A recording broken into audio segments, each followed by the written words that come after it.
também falou várias coisas confirmando a palavra. Eu gostaria que você abrisse e já viajar um pouquinho na palavra, tá? Em Mateus, livro de Mateus 4,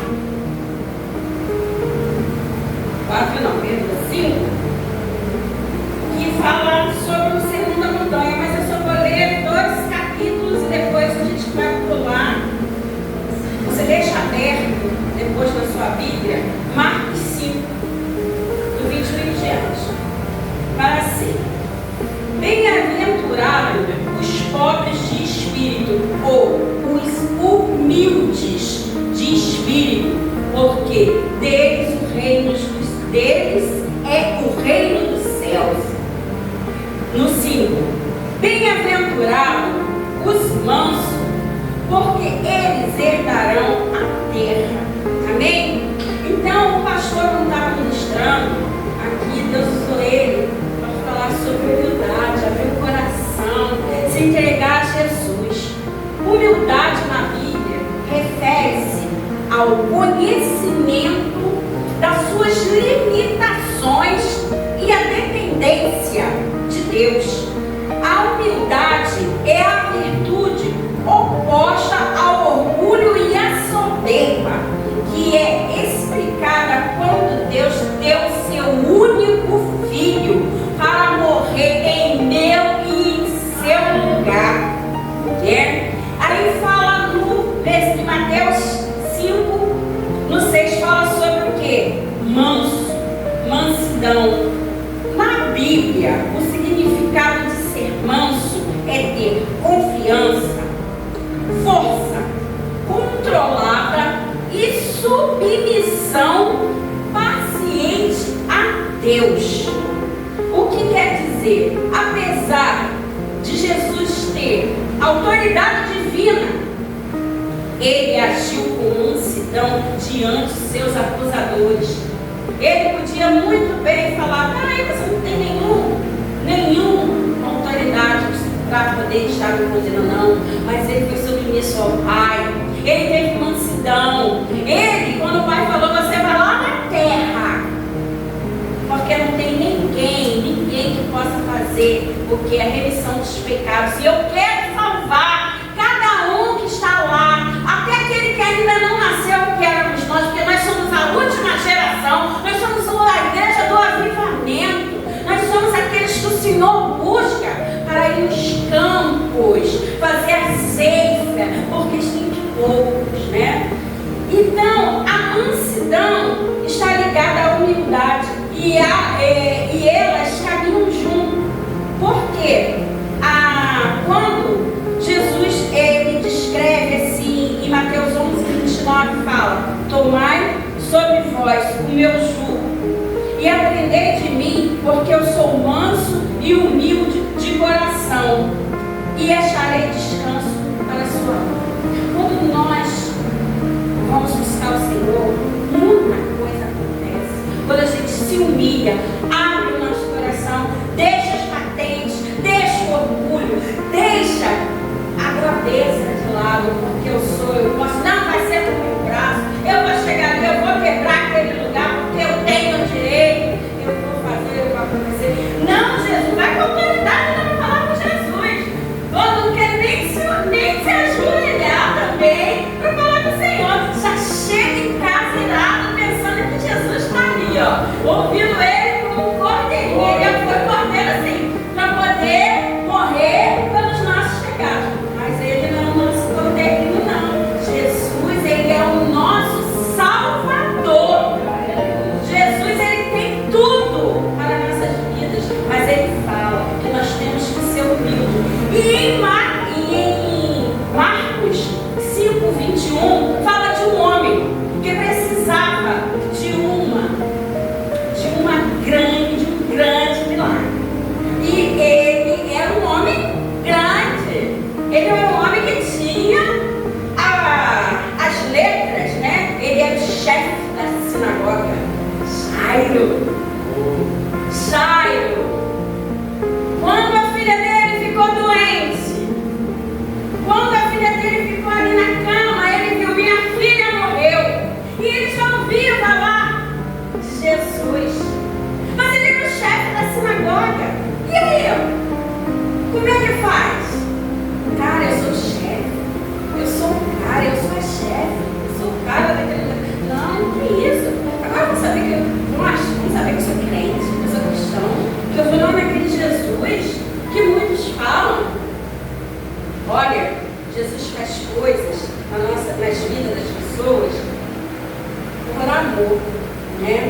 O Senhor precisa que você mate a sua carne para poder vê-lo.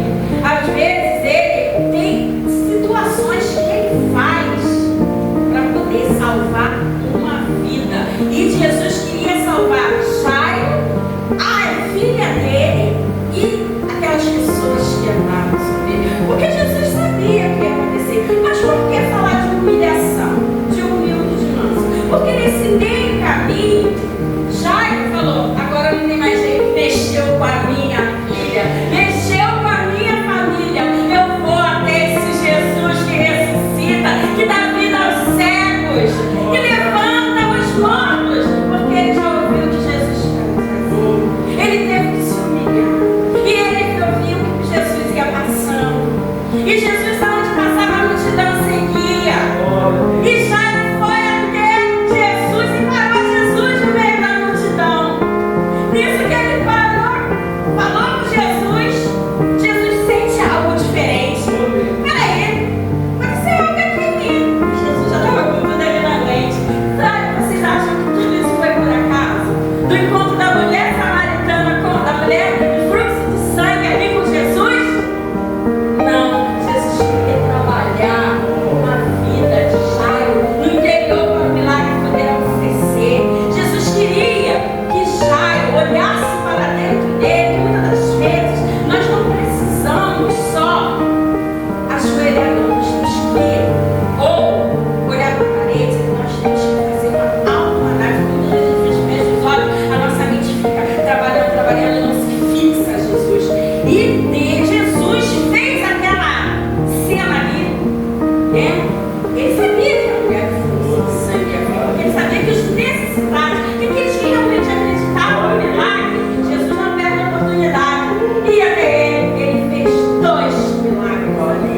Primeiro, a fé dela, ela se humilhou, ela deixou o medo de lado e tudo tocou na alma do manto. E tá já esperando. Minha filha tá lá frente, minha filha tá lá. Vem um enviado na casa dele. Jairo, não precisa mais falar desse Jesus aí não. Tua filha tá morta.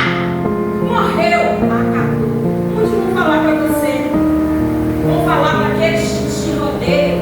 E para de ir lá naquela igreja. Para de pegar aquele Jesus lá. Há 1000 anos atrás, há muitos anos. Falam que ele vai vir, que ele faz, que ele acontece. Pode parar porque teu caso não tem mais jeito. Já foi sentenciado. Teu marido não vai mais se salvar. Seu marido, seus filhos vão continuar do jeito que está. Droga.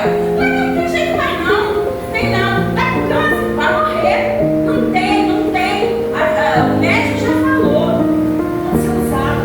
Quando falou para Jairo, a tua filha morreu, Jairo falou assim: não, eu creio nesse Jesus, eu creio neste homem que veio enviado por Deus, que a minha filha vai ser curada, que ele é um médico, que ele é um remédio, que ele é a solução para a minha família. A minha descendência não vai morrer dela não, a minha descendência vai ser apagada, porque naqueles tempos, né, a descendência era uma coisa muito preciosa, porque ia passando de filho para pai, de pai para filho. Se a filha é casada com um rapaz, o genro, se tivesse a filha, o genro ficava responsável depois que conhece todo mundo, era o genro que ficava responsável. Então não poderia morrer, porque senão, vai ter descendência dele. Como é que ela ia casar? Como é que ela ia ter filhos? Como é que ia ser? E ele viu também, ele precisava, ele reconheceu ali. Mas só que Jesus, isso aí não é fácil. Não é fácil. Não foi fácil para Jairo.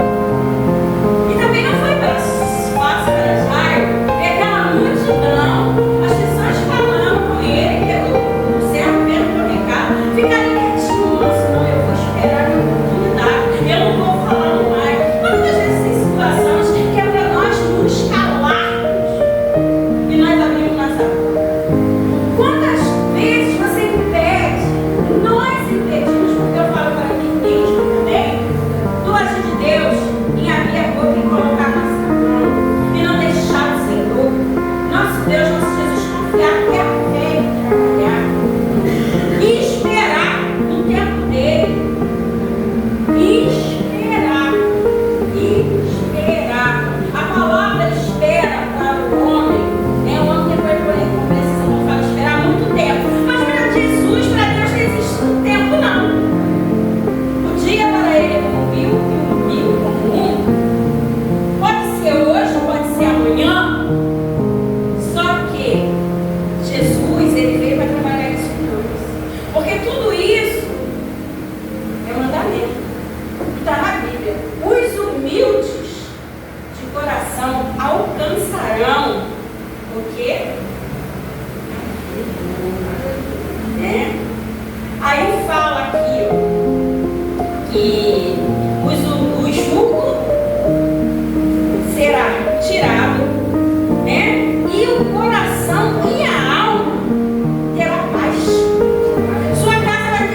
coisas, ela foi se esfriando. E infelizmente nós não podemos pedir salvação de ninguém. Eu creio que na última hora ela tenha falado com o Senhor, né? Mas hoje nós estamos aqui. E amanhã, daqui a 5 minutos. Então hoje é à noite, não é porque a pastora Patrícia está aqui pregando, não. O Senhor já aqui desde a hora que você chegou. Desde a hora que você abriu o seu coração. Se você começou a cultuar Ele em casa, Ele veio com você. Porque o Senhor não nos abandona, não. O Espírito Santo de Deus não nos abandona, não. Ele não vira as costas para nós, não. Ele está 24 horas conosco para nos livrar de Satanás, que está 24 horas no nosso derredor, querendo nos pegar.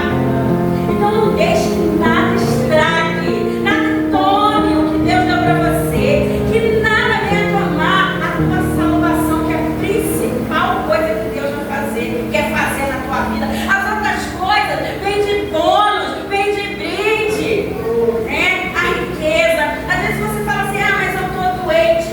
Gente, se você tiver que aceitar Jesus e morrer da doença que você está, você vai morrer, mas não vai deixar de ser salvo. Se Jesus tiver que te salvar e te curar, Ele vai te curar. Porque o tempo de Deus, só Ele que entende, nós não entendemos. E as coisas que acontecem nas nossas vidas, muitas coisas Deus vai te explicar assim, Ele vai te falar, Ele vai ter como é que fala, um tete a tete com você, mas para isso precisa você se humilhar para ter intimidade. Intimidade fala de humilhação. Para você ter intimidade com o Senhor,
E ali, entre Jairo e Jesus, Satanás está ali como inimigo também. Ele não está sendo citado. Mas no trabalhar dele, na espera dele ser humilde e manso, Satanás vai estar falando para ele: está vendo? É teu tempo. Vai lá, tua filha, vai lá ver tua filha. Seja mãe, você é o chefe, cara. Você é o chefe da sinagoga. Você é o tal, você tem poder, você tem a caneta na mão. Esse cara não é nada, não. Muitas das vezes, a gente perde Jesus nas nossas vidas por dar ouvidos por pessoas erradas, por conversarmos com pessoas erradas, por estar na multidão errada. Nós devemos vigiar onde nós estamos, o que nós estamos ouvindo, com quem nós estamos conversando. Se você quer um bom conselho, procure uma mulher, um homem verdadeiramente de Deus, porque o do mundo vai falar assim para você: não tem mais jeito não, separa uma outra, separa uma outra, teu filho não tem mais jeito não, não tem mais não, entenda, deixa pra lá, porque ó, vai acabar até te matando, porque o que a gente vem é pressão. Mas nós cremos em Jesus. Jesus quer que nós tenhamos fé. A incredulidade não pode prevalecer. E Marcos 5:36, eu tenho 10 minutinhos ainda, fala assim: não temas, crê somente. Fala assim, é o versículo de Jairo conversando com Jesus. E em Lucas também testifica, também é passagem do 8:50. Não temas, crê somente e será salva. E será salvo. Então nós temos que crer em tudo. Aqui eu não estou falando só de doença, não, estou falando de uma vida completa, de uma plenitude em Jesus. Porque Ele é o único. Deus deu autoridade para Ele sobre nossas vidas. E Ele ainda foi misericordioso e deixou o Espírito dele, também, Espírito Santo, Deus é na Trindade, Pai, Filho e Espírito Santo, é o mesmo, está conosco, para não nos deixarmos cair. E muitas das vezes nós deixamos os entulhos, as sujeiras de Satanás entulhar nossa mente, nosso coração, nossas vistas, as mentiras, e não alcançarmos a verdadeira paz, a verdadeira bênção, a verdadeira vida que o Senhor tem para nos dar. Muitas coisas nós esquecemos com as nossas mãos, mas se a gente pedir perdão ao Senhor, consequências pagaremos sim, mas vai ser mais fácil. Eu não vou falar para você que não vai ter consequência não. Se matou, se roubou, se adulterou, se fez alguma coisa de errado, tudo tem sua consequência. Mas temos um advogado que é Jesus, porque Ele veio para ser seu advogado, Ele não veio para te julgar, Ele veio para te dar a vida eterna. E ainda temos a chance, porque vai chegar um tempo que não vai ter igreja aberta, não vai ter o pastor Alex, a pastora aqui não, não vai ter outra igreja não, vai estar tudo aberto, mas não vai ter ninguém mais aqui, não vai ter o Espírito Santo, a igreja vai estar vazia, vão entrar, vão querer achar, não vão encontrar, e esse tempo está próximo. Jesus está voltando. A personificação ainda não se personificou, mas a presença dele já está aí nesse mundo. Tudo que está acontecendo não é jargão, né, não. Se você lê Bíblia, se você estuda como a pastora Kita fala, vem para a escola dominical, quando você estuda em casa, não só na escola dominical, mas quando você estuda em casa também, quando a tua vida é uma vida mesmo de intimidade com o Senhor, quando você dá algumas horas, se você for dividir como dízimo as suas horas ao Senhor, é 2h40, porque são 24 horas, você tem que tirar pelo menos por dia 2h40 de intimidade com o Senhor. Mas não é só para você falar e pedir, não, é para ouvir Ele a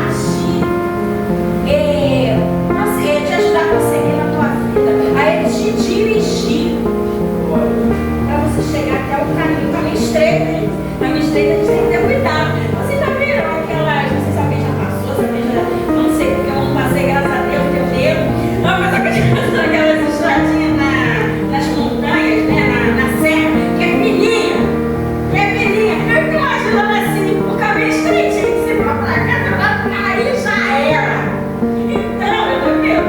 Então,